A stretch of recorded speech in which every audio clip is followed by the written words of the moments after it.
오늘 우리가 함께 나눌 주제는 그리스도의 성찬이라는 주제를 가지고 우리 함께 나누려고 합니다. 그리스도의 성찬이란 무엇일까요? 쉽게 얘기하면 우리 떡과 포도주를 나누는 것을 우리가 성찬이라고 하죠. 이것이 어떻게 유래가 되었는지 고린도전서 11장 23절에서 25절까지의 말씀이죠. 우리 같이 읽어보겠습니다. 주 예수께서 잡히시던 밤에 떡을 가지사 축사하시고 떼어 이르시되 이것은 너희를 위하는 내 몸이니 이것을 행하여 나를 기념하라 하시고 식후에 또한 그와 같이 잔을 가지시고 이르시되 이 잔은 내 피로 세운 새 언약이니 이것을 행하여 마실 때마다 나를 기념하라 하셨으니. 아멘. 이 어떤 장면이죠? 최후의 만찬. 예수님께서 제자들과 나누셨던 마지막 만찬. 그때 이제 떡과 잔을 나누셨죠. 최후의 만찬인 동시에 바로 성만찬이기도 했어요. 바로 이 성찬이 이 최후의 만찬에서 유래가 되었죠. 그래서 이제 떡과 잔을 나눠주시면서 이것은 내 몸이다, 이것은 내 피다 라고 말씀해 주셨고, 이것은 주님의 다시 오실 때까지 계속해서 기념할 것을 예수님께서 말씀하셨죠. 그래서 이 성찬은 누가 정하셨을까요? 예수님이 친히 제정하신 거예요. 사람이 만든 전통이 아니고요. 예수님께서 친히 명하신 거룩한 예식인 거예요. 그래서 이 성찬이 갖고 있는 의미는 뭔가 하면 정말 예수님이 말씀하셨던 것처럼 우리를 위하여 흘리신 십자가에서 흘리신 보혈과 또 십자가에서 찢기신 이 몸을 상징하는 그리스도의 희생과 그리스도의 죽음을 상징하는 것이 바로 이 성찬이 갖고 있는 의미죠. 여러분, 예수님께서 십자가에 매달리신 이유가 죄가 있으셔서 십자가에 매달리셨을까요? 아니요. 예수님 아무 죄가 없으셨어요. 근데 아무 죄도 없는 예수님이 십자가에 매달리신 이유가 뭘까요? 바로 저와 여러분을 위해서, 저와 여러분을 구원해 주시기 위해서 대신 십자가에 오르셨다는 거예요. 그래서 이 성찬은 무엇인가 정리하면 크게 두 가지로 정리할 수 있는데, 첫 번째는요, 우리를 위한 그리스도의 희생을 기념하는 거룩한 예식이라는 거예요. 우리를 위해서 희생당하신, 우리를 위해서 죽음 당하신 그 예수님의 그 고귀한 희생을 기념하는 예식이 바로 성찬이라는 거예요. 근데 우리를 위한 그리스도의 희생을 보면서 문득 그런 생각이 드는 거예요. 정말 누군가를 위해서 우리는 대신 죽을 수 있는가? 다른 누군가를 위해서 그 사람이 죽어야 되는데 우리는 그 사람 대신 죽을 수 있는가? 누군가를 위해서 희생할 수 있는 마음이 있는가? 여러분 어떠세요? 여러분은 다른 사람을 위해서 죽으실 수 있으세요? 여러분 다른 사람을 위해서 기꺼이 희생하실 준비가 되어 있으세요? 네, 솔직하게 대답해 주셔서 감사해요. 근데 우리는 아직 준비가 안 됐어요. 막상 준비됐어요. 제가 이제 제가 이제 신학을 하면서 주셨던 마음이, 그래, 나는 죽어도 뭔가 좀 사람들한테 도움을 주고 가야 되겠다 싶어서 장기 기증 신청하고요. 또 조혈모 세포 기증 신청했거든요. 또 이제 시신 기증도 하려고 그래요. 그래서 의학생들 이렇게 연구용으로 이제 공부하는 데 쓰이도록, 그것도 지금 이제 마지막으로 할 게 그거예요. 시신 기증하는 거. 세 가지를 다 이제 하면은 이제 저는 이제 죽어도 여한이 없어요. 세 가지 다 하고 죽을 거예요.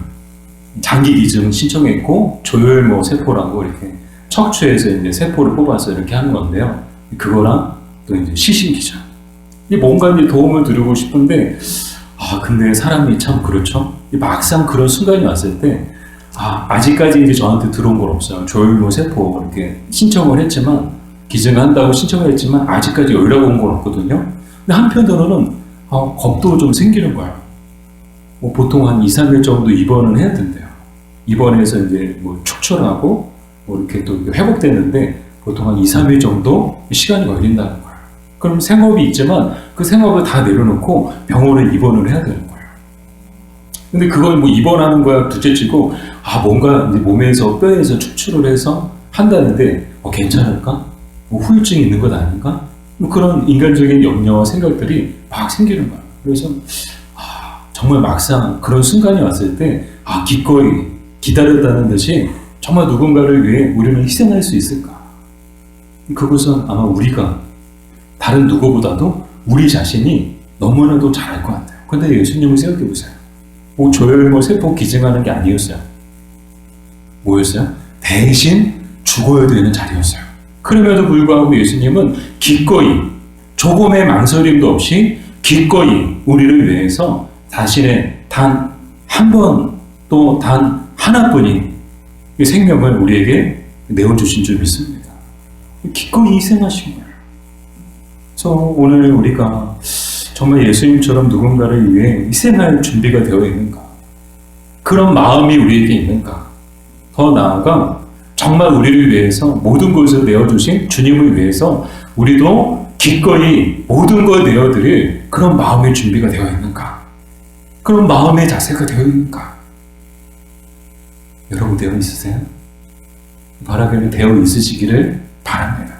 그래서 순간이 왔을 때, 그런 기회가 왔을 때 기다렸다는 듯이 주님, 제가 이 순간만을 기다렸습니다 하고 기꺼이 예수님처럼 우리 모든 걸 주님을 위해서 내어드릴 수 있는 여러분들 되기를, 저와 여러분 되기를 소망합니다.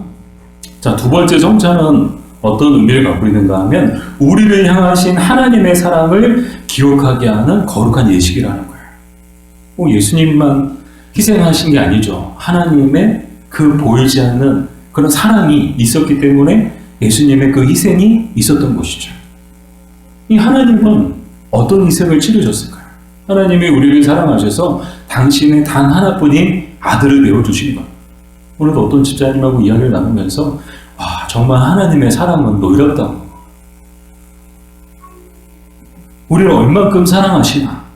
자기의 단 하나뿐인 아들보다도 우리를 더 사랑하셨기 때문에 단 하나뿐인 아들을 우리를 위해서 내어주셨다는 거예요. 얼마나 사랑하셨을까? 그 사랑이 어떤 사랑인지를 그 하나만으로도 우리는 충분히 알 수 있는 거예요. 하나님은 우리를 사랑하실 때 당신의 아들보다 우리를 더 사랑하셨다는 거예요. 여러분 생각해 보세요. 우리가 정말 예수님보다 하나님의 더 사랑을 받을 만한 구석이 있는가? 여러분은 구석이 보여요. 보이네요. 여러분은 구석이 보이는데 저는 구석이 하나도 없어요. 사랑받을 구석이 하나도 없는데 하나님이 저를 사랑해 주셔서 얼마나 사랑하셨는가. 당신의 아들보다도 저를 더 사랑하셔서 당신의 하나밖에 없는 아들을 죽음의 자리에 내어주셨다는 거예요. 이게 하나님께서 우리에게 베풀어 주신 사랑이라는 거예요. 그래서 우리는 성찬을 통해서 무엇을 알 수 있는가? 우리를 향한 하나님의 사랑을 알 수 있다는 거예요. 그래서 우리가 성찬을 할 때 늘 이 두 가지, 그리스도의 희생, 우리를 향한 그리스도의 죽으심, 또 우리를 향한 하나님의 사랑을 늘 우리는 잊지 말고 기억해야 하는 줄 믿습니다. 나아가 이제 정말 우리도 하나님이 이만큼 우리를 사랑하시는데 우리도 정말 하나님을 이만큼 사랑하는가?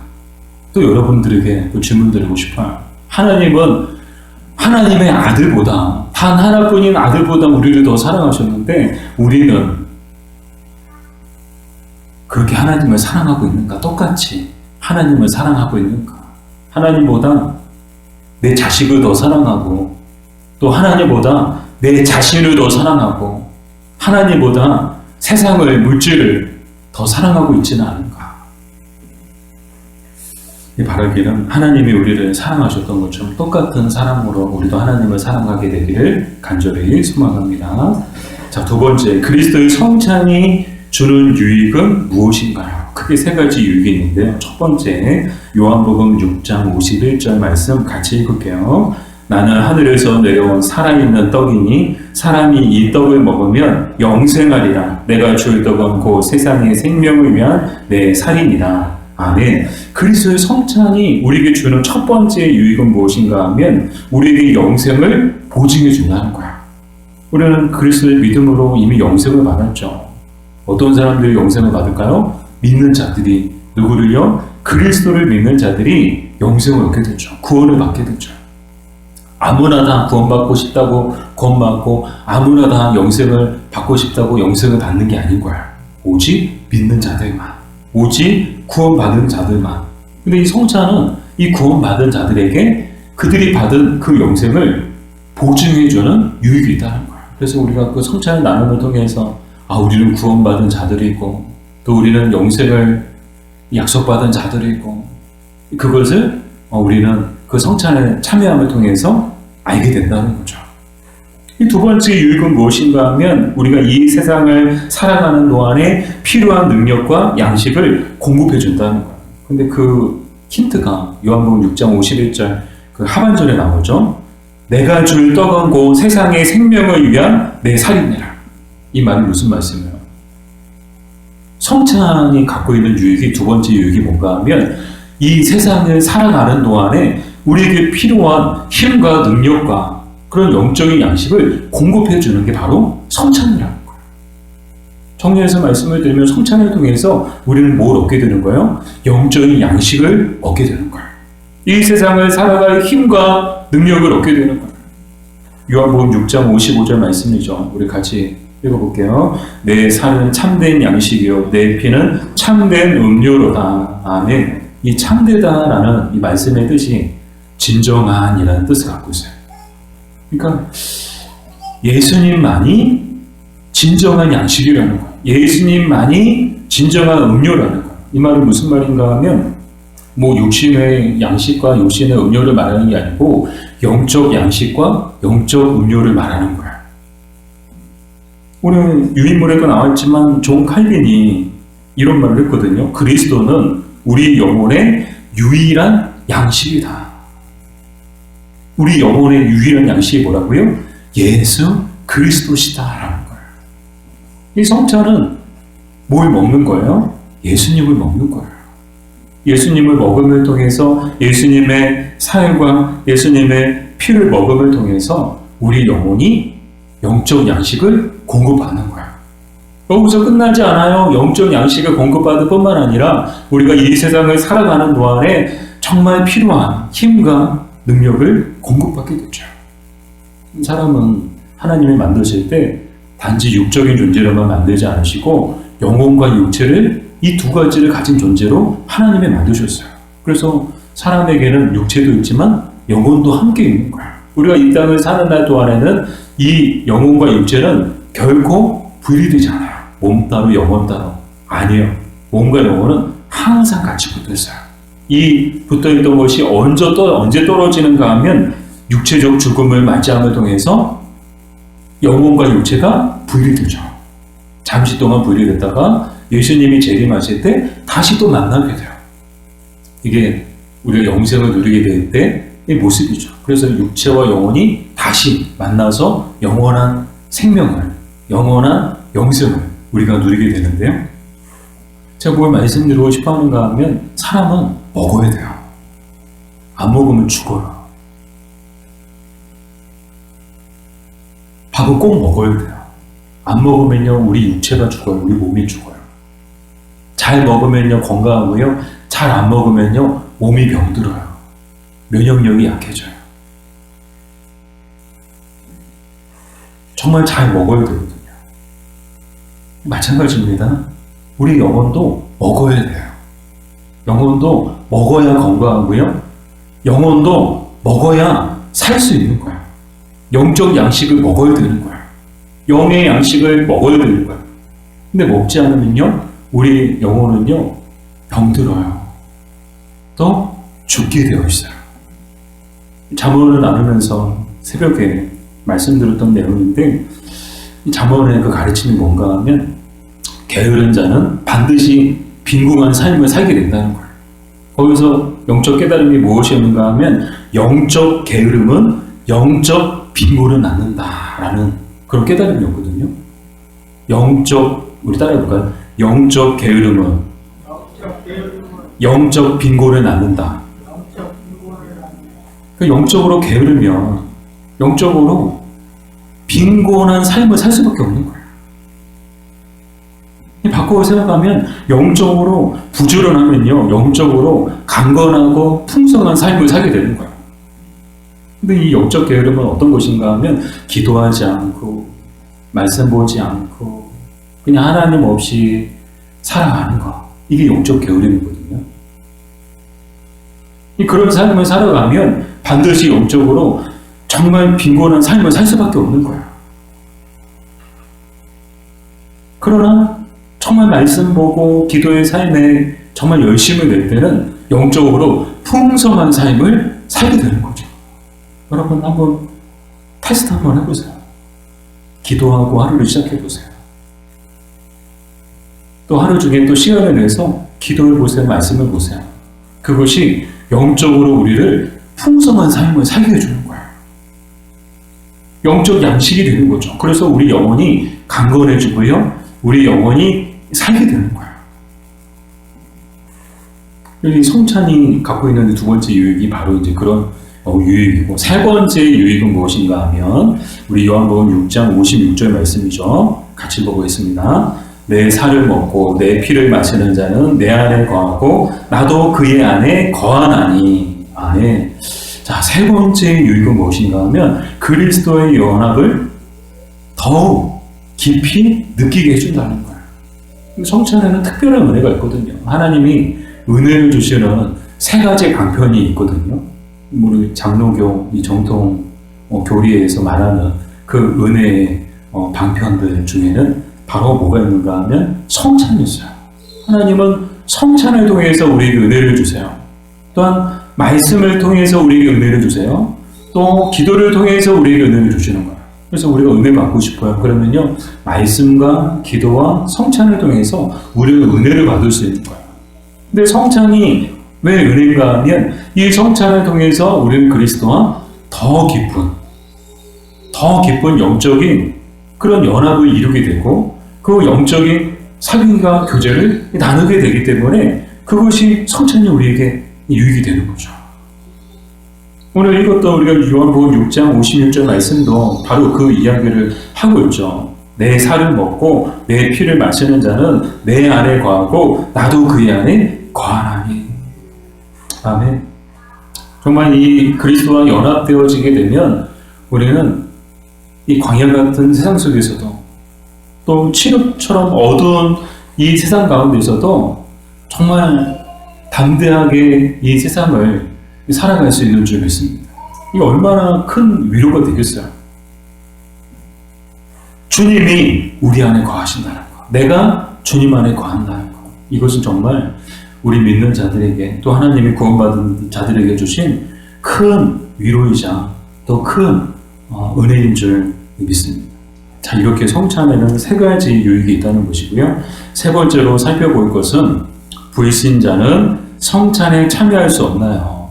믿지 않는 사람들은 성찬에 참여할 수 없는가에 대한 이야기죠. 고린도전서 11장 27절 우리 같이 읽어볼게요. 누구든지 주의 떡이나 잔을 합당하지 않게 먹고 마시는 자는 주의 몸과 피에 대하여 죄를 짓는 것이니라. 아멘.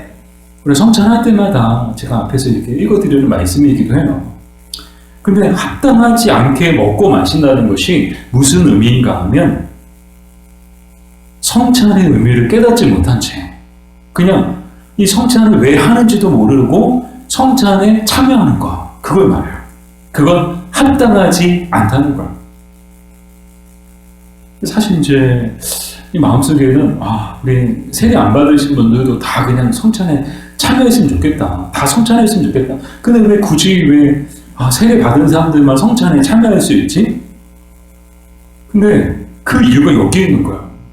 세례 교육을 통해서 뭘 교육하는 거예요? 성찬의 의미를 교육하는 거예요. 왜 우리가 성찬을 해야 되느냐? 성찬이 갖고 있는 의미가 뭐냐? 성찬을 해야 되는 이유가 뭐냐? 또 성찬이 우리에게 주는 유익이 뭐냐? 학습과 세례 교육 때 항상 하는 얘기거든요. 이 교육을 통해서 성찬이 이런 것이구나. 이 의미를 깨닫는 사람들만이 성찬에 참여할 때 그게 정말 합당하게 참여하게 되는 것이 되죠.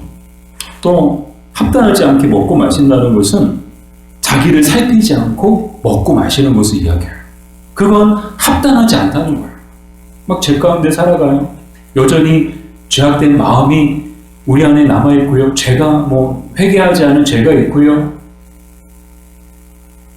그런 죄를 가지고 있는 상태에서 성찬에 참여한다? 자신을 살피지 않고, 철저하게 자신을 살피지 않고 성찬에 참여한다? 그건 합당하지 않다는 거예요.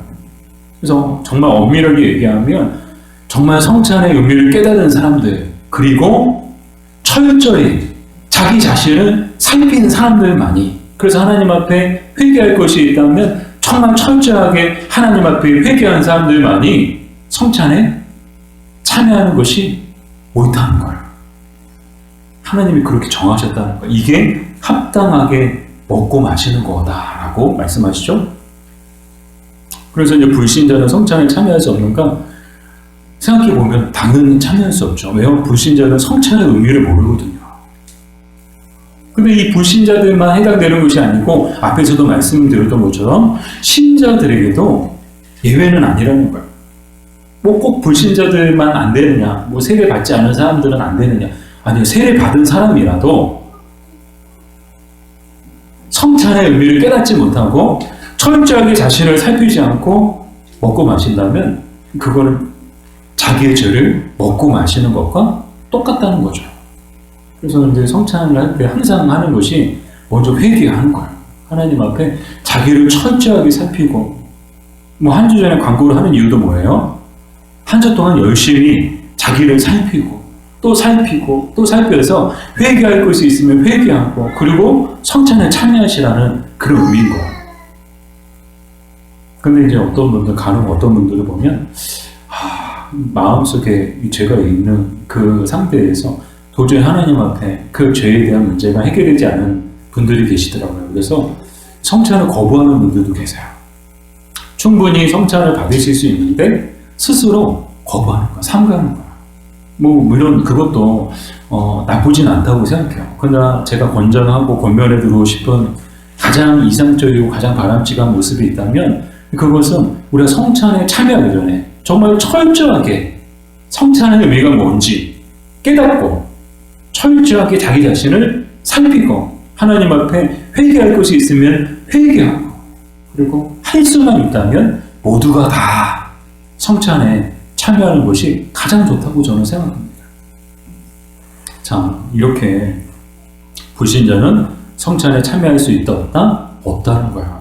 근데 이제 바꿔 얘기하면 안 된다는 것이 아니고요. 성찬의 의미를 깨닫고 자신을 철저하게 살피면, 또 그리스도를 구주로 영접하면 누구라도 다 성찬에 참여할 수 있다는 거야. 자, 마지막으로 성찬에 담겨진 뜻은 무엇인가? 우리 고린도전서 10장 16절에서 17절까지의 말씀을 같이 읽겠습니다. 우리가 축복하는 바 축복의 자는 그리스도의 피에 참여함이 아니며 우리가 떼는 떡은 그리스도의 몸에 참여함이 아니냐. 떡이 하나요 많은 우리가 한 몸이니 이는 우리가 다 한 떡에 참여함이라. 아멘.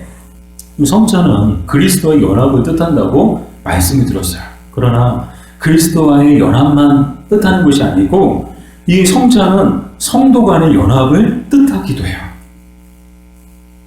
그 왜 그런가 하면 그리스도는 한 분이시죠. 그리스도를 먹고 마신다. 그것은 뭘 말하는 거예요? 우리가 함께 먹고 마신다는 것은 우리도 하나라는 것을 뜻하는 거예요. 그리스도가 한 분이신 것처럼 오늘 우리도 하나임을 뜻하는 거예요. 그래서 존 칼빈은 이 성찬에 담겨진 뜻을 한마디로 정의했는데 그것은 무엇인가 하면 바로 서로 사랑하는 것이다. 성찬에 담겨진 하나님의 뜻이 뭐냐? 서로 사랑하는 거예요. 너희들 같이 먹고 마시잖아요. 우리 가족이잖아요. 요즘에는 다들 바빠가지고 사실상 이제 애들이 어렸을 때는 늘 같이 밥 먹었지만 애들이 좀 크니까 같이 다 같이 우리 5명인데도 5명이 다 같이 모여서 밥 먹는 게 쉽지가 않더라고요. 그래서 이렇게 따로따로 먹고 한 번에 먹기도 하고 때로는 2번, 3번에 나눠서 먹기도 하고 이제 더 커지면 더 같이 밥 먹기도 힘들겠다, 얼굴 보기도 힘들겠다 싶은 생각이 들더라고요. 근데 같이 밥을 먹으면서 얼마나 우리가 그런 끈끈한 가족의 정을 느끼나요? 그죠? 끈끈한 가족의 정을 우리가 느끼잖아요. 근데 반대로 가족이 모였는데 막 거기서 막 뭐 이렇게 싸움이 나고 막 언성이 높아지고 막 숟가락 막 이렇게 딱딱딱하고 막 뭐 그러면 이 가정에서 그 가정의 분위기가 어떨까요? 이 밥을 먹는 건지 뭐 뭘 먹는 건지 모를 정도로 이 괴롭고 힘들 것 같아요. 밥이 막 어디로 들어가는지 모를 것 같아요. 근데 우리가 밥을 먹으면서 이 똑같은 거죠. 성찬을 우리 같이 나누잖아요. 성찬을 같이 나눈다는 게 뭐예요? 우리는 한 가족이라는 거예요. 한 식구라는 거예요. 우리는 영가족이라는 거죠. 영적인 가족이라는 거예요. 그래서 이 성찬을 통해서 하나님이 우리에게 원하시는 뜻은 서로 사랑하라는 것이죠. 내가 너희를 사랑한 것 같이 너희도 서로 사랑하라. 어거스틴은 이렇게 말을 했는데요. 성찬은 사랑의 유대다. 사랑의 끈이라는 거예요. 성찬을 통해서 명하신 게 뭐예요?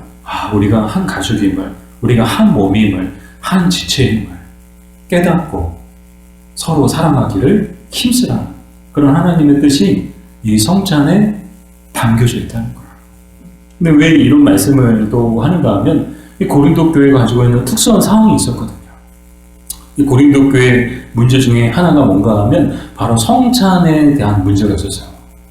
그때도 이 성찬을 나누는데 주의 만찬을 나누는데 이 먼저 온 사람들이 먼저 다 먹을 걸 다 먹어버리니까 늦게 온 사람들이 먹을 게 없는 거야. 그것 때문에 시험도 있고 그것 때문에 상처받고 이 교회 안에서 그런 일이 있었던 거예요. 그래서 이 성찬에 대해서 말씀하시면서 이 사도 바울이 했던 이야기가 어떤 이야기였는가 하면 정말 이 교회는 하나다, 한 몸이다. 그러면 서로가 서로를 위해서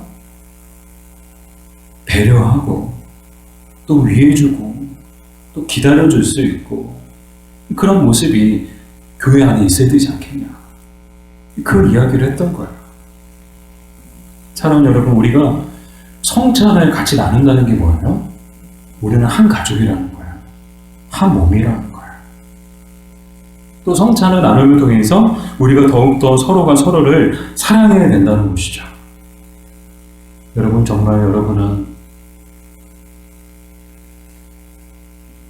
모든 성도들을 사랑하시나요? 내 몸같이 여러분, 우리 교회 안에서 만나는 한 사람 한 사람을 정말 내 몸처럼, 내 육의 가족처럼 아끼고 사랑하시나요? 주님은 가르쳐 주셨어요. 그렇게 사랑하라고. 내가 너희를 사랑한 것처럼 또 주님이 교회를 사랑하신 것처럼 오늘 우리도 똑같이 믿음 안에서 한 형제와 또 자매가 된 서로가 서로를 그렇게 사랑해야 함을. 그래서 제가 오늘 이렇게 성찬을 준비하면서 이 마음속에 하나님 앞에 또 이렇게 품었던 마음이 있는데 그게 뭔가 하면요. 이 존 칼빈을 보니까 기독교 강의에서 이 성찬을 어떻게 언제 시행해야 되느냐 그런 이야기를 하더라고요. 그래서 1년에 한 번 하는 그거는 있을 수 없는 일이다라고 강하게 얘기해요. 그것은 마치 사탄의 전략인 것처럼 말해요. 이 성찬을 1년에 한 번 하는 건 있을 수 없는 일이다. 그렇게 하면 안 된다. 할 수만 있다면 자주 해야 된다. 그래서 어떻게 얘기하는가 하면요. 매주 해야 된대요. 매주. 그래서 우리 교단 중에 그리스도의 교회라는 교단도 있거든요.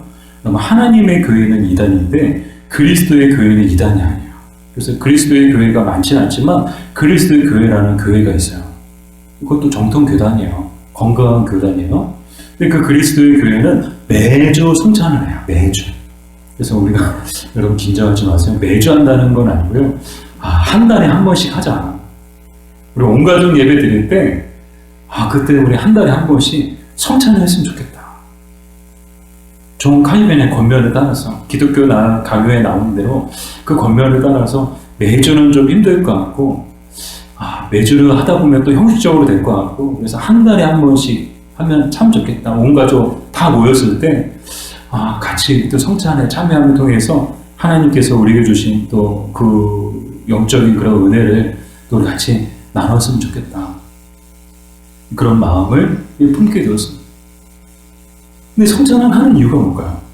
이 한 달에 한 번씩 하고 싶었던 이유는요, 두 번째, 정말 이 성찬에 담겨진 그 때문이었어요. 그 뜻 때문에. 서로 사랑하라. 우리가 성찬을 한 달에 한 번씩 함을 통해서, 와, 우리는 정말 한 가족이고, 우리는 한 몸이고, 그래서 우리가 서로가 서로를 더욱더 사랑해야 함을 이 성찬을 통해서 우리가 다시 한번 깨닫고, 그 깨달음대로 우리가 살았으면 좋겠다. 그래서 우리 교회가, 작은 목자교회는 사랑이 많은 교회야. 작은 목자교회는 사랑이 많은 교회야. 작은 목자교회는 사랑이 많은 교회야. 작은 목자교회는 사랑이 많은 교회야. 아멘. 네.